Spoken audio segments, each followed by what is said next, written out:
Hello दोस्तों, हमने last video में सब्जेक्ट वर्ब एग्रीमेंट के ऊपर क्वेश्चन किए थे, बट वो थोड़े बेसिक लेवल के थे। उसके कंपैरिजन में आज मैं आपके लिए अच्छे लेवल के क्वेश्चन लाया हूँ।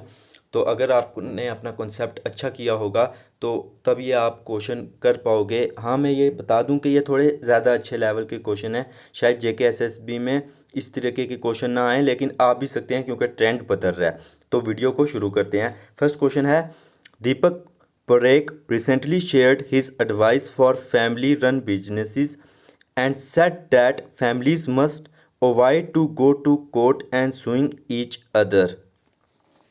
तो मैं आपको एक छोटी सी चीज़ बताता हूँ कि अब इसमें एरर क्या है। ठीक है, तो देखिए, जो वर्ड होता है अवॉइड, ठीक है ना, अवॉइड जो वर्ड होता है इसके साथ हम टू का इस्तेमाल नहीं करते। ठीक है ना, और जो प्लस टू का इस्तेमाल नहीं करते और जो इसके बाद नेक्स्ट वर्ड आएगा उसके हम आईएनजी फॉर्म में लिखेंगे। तो इस हिसाब से इसका आंसर आ जाएगा, Deepak Parekh recently shared his advice for family run businesses and said that families must avoid, to cut जाएगा और यहाँ पर आ जाएगा गोइंग।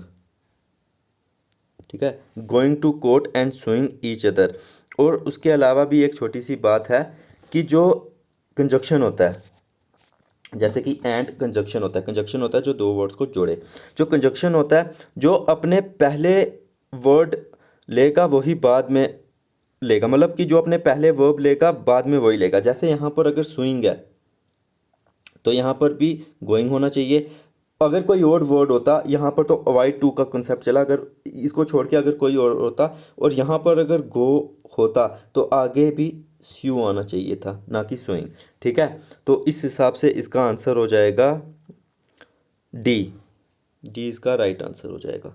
तो दोस्तों बढ़ते हैं नेक्स्ट क्वेश्चन की ओर। Dorothy must taken her parasol and open it suddenly when the wooden flocks attacked her। Attacked नहीं, अटैक किया। तो इसमें वो सिंपल सी बात है कि जितने भी मोडाइल्स होते हैं, ये चीज़ आप हमेशा याद रखना कि जितने भी मोडाइल्स होते हैं वो अपने बाद V1 लेते हैं। तो यहाँ पर टेकन जो है वो थर्ड फॉर्म है।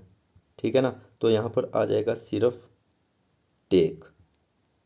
तो इस हिसाब से आंसर ए हो जाएगा। ठीक है ना, मोडाल्स जितने भी वर्ड हैं, अब आपको ये तो पता ही है ना मोडाल क्या होता है। कैन, कुड, वुड, शुड, जितने भी ये वर्ड हैं ये अपने बाद V1 लेते हैं, वर्ब की फर्स्ट फॉर्म लेते हैं। तो चलिए आगे बढ़ते हैं नेक्स्ट क्वेश्चन की ओर। I am having a suspicious feeling that something is not quite right with the situation, but I can't quite put my finger on what it is. And this sense of unease is causing me to be extra cautious and vigilant, and as I try to gather more information and assess the potential risk involved। तो देखिए, मैं आपको छोटी सी चीज़ बता देता हूँ कि इसका मतलब क्या है कि I am having a suspicious feeling. इसका सेंस ये निकलना चाहिए कि मुझे शक है या मुझे एक शक की फीलिंग है। बट हैविंग का मतलब पता है क्या होता है? हैविंग का मतलब होता है कंज्यूमिंग। ठीक है, इसका मतलब कंज्यूमिंग होता है। तो यहाँ पर वो सेंस नहीं आ रही है, यहाँ पर आना चाहिए है पोजेस की फीलिंग, ऑन की फीलिंग। मतलब कि यहाँ पर आ जाएगा आई एम को हम हटा देंगे और सीधे लिखेंगे आई हैव। ठीक है ना, यहाँ पर आंसर आ जाएगा, एक सेकेंड इसको काट देता हूँ, वापस से लिख देता हूँ। आई एम हैविंग को काट के हम कर देंगे I have a suspicious feeling. ठीक है, तो इस हिसाब से आंसर ए हो जाएगा। यह आपको छोटी छोटी चीज़ें ध्यान रखनी है कि किसके साथ आईएनजी फॉर्म आएगी, किसके साथ आईएनजी फॉर्म नहीं आएगी। आज के इस वीडियो लेक्चर में मैं ऐसे ही क्वेश्चन लाया हूँ जो थोड़े से ट्रिकी हैं और मतलब थोड़े से डिफ़िकल्ट लेवल के हैं, बट ये आपके कंसेप्ट को ना अच्छा कर देंगे। ठीक है, तो आगे बढ़ते हैं।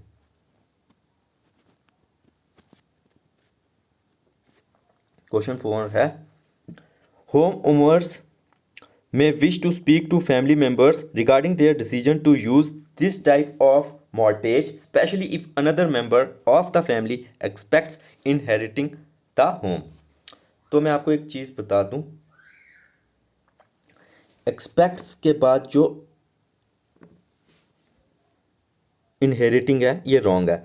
आई एम सॉरी, एक्सपेक्ट्स या एक्सपेक्ट हो गया ना, इसके बाद आता है क्या, प्लेन इनिफेटिव, ठीक है ना, इनिफेटिव आता है प्लेन। तो उसका क्या मतलब होता है, उसका मतलब होता है कि एक्सपेक्ट के बाद पहले आएगा two plus V1।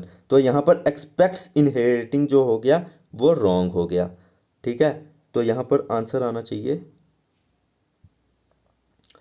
Aspects to inherent, ठीक है, एक्सपेक्ट्स टू इनहेरेंट।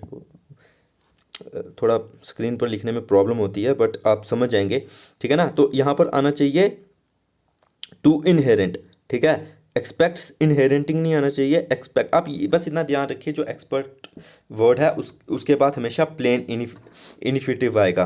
तो उसका मतलब है कि एक्सपेक्ट के पास टू आएगा और उसके बाद V1 की फॉर्म आएगी। तो इस हिसाब से आंसर हो जाएगा डी, ठीक है। तो आगे बढ़ते हैं। हाँ, if you want to avoid being late for your appointment, you had better to get up early to get dressed quickly and leave your house as soon as possible because traffic can be unpredictable during rush hour, ठीक है ना। तो इसमें भी एक नया concept आया, वो क्या आया कि जो वर्ड्स होते हैं जैसे कि हैड बेटर, ठीक है ना, समझ लेना, had better, would better, had rather, would rather, इसके बाद बेयर इनफिनिटिव आएगा। मतलब इसका क्या मतलब होता है कि इन वर्ड के बाद जैसे हैड, वापस काट के लिखता हूँ अच्छे से, जैसे आ गया हैड बेटर, इसके बाद कभी भी टू नहीं आएगा, प्लस आगे V1 आएगा, ठीक है। तो ना ही क्या आएगा, टू नहीं आएगा और V1 आएगा। और सिर्फ हैड बेटर नहीं, अगर वुड बेटर होता, हैड रैदर होता, वुड रैदर होता, तो हम टू नहीं लिखेंगे और साथ में उसके V1 लिखेंगे। मतलब कि यहाँ पर आंसर आ जाना चाहिए, हाँ, हैड बेटर गेट अप, ठीक है, हैड बेटर गेट अप इधर आंसर आना चाहिए। और ये कौन सा ऑप्शन होगा, ऑप्शन बी, ठीक है।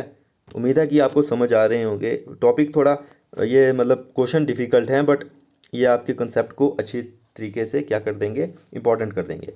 तो नेक्स्ट क्वेश्चन है, Perry paid no more attention to this occurrence than to the rest of what went on, having made up his mind once for all that what he saw happening around him that evening was in some way essential। तो मैं आपको एक चीज़ बताता हूँ कि जब भी word आ जाएगा हैविंग, तो जैसे मैंने आपको पीछे क्या बताया, हैविंग का मतलब क्या होता है, कंज्यूमिंग। तो जब भी हैविंग वर्ड आ जाएगा ना, तो उसके बाद V1 कभी नहीं आएगी, हमेशा V3 आएगी। तो यहाँ पर मेक को काट के यहाँ पर मेड कर दीजिए, तो यहाँ पर आएगा having made up his mind, ठीक है ना। तो having made up his mind आ जाएगा, तो आंसर हो जाएगा बी, ठीक है। उम्मीद है कि आपको समझ आ रहा होगा, थोड़ा मुश्किल है मैं जानता हूँ।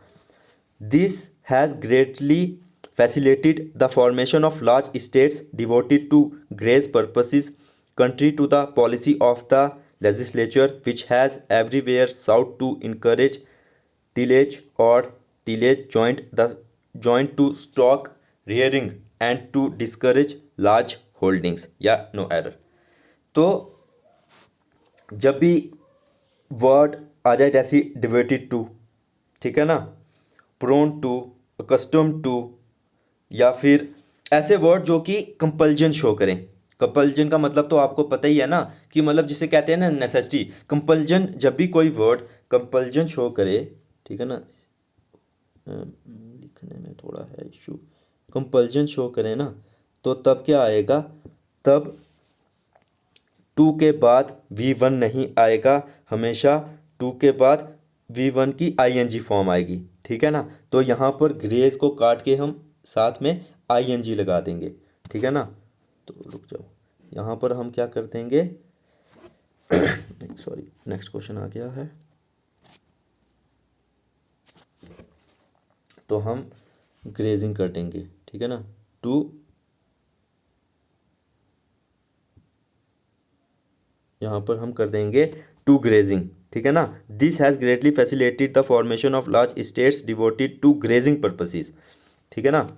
तो आंसर अगेन ए हो जाएगा। तो आगे बढ़ते हैं।